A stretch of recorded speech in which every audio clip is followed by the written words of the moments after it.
মা, আজকে দুপুরে লাঞ্চের মেনু কি? আমার তো সাদা ভাত পড়ে গেছে। হ্যাঁ, আর কি?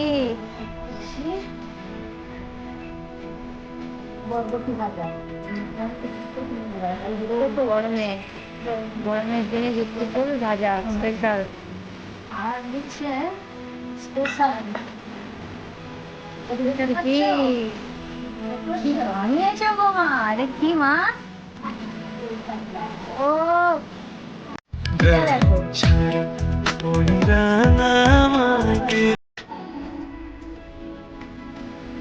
দিয়ে দাও আর মাছ।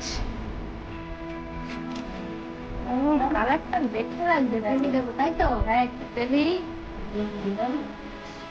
এটা তো মনেই হচ্ছে দারুণ হয়েছে। আর কি আছে এর সাথে? সেটা আছে দারুণ বানিয়েছে গো মা। খাওয়াটা কেমন হবে? খাবারটা তো পুরো জমে যাবে দুপুরের লাঞ্চটা। কাতলা মাছের এই কাতলাটা দারুণ হয়েছে। কালারটা তো দারুণ এসেছে। এবারে টেস্টের পালা। খেয়ে দেখতে হবে কেমন হয়েছে। দেখতে বন্ধুরা, কেমন সুন্দর, খেতেও তো দারুণ। তোমাদের কেমন লাগছে তোমরা অবশ্যই কমেন্ট করে জানিও। আর ভালো লাগলে অবশ্যই একটা লাইক করো আর চ্যানেলটাকে সাবস্ক্রাইব করো। Thank you.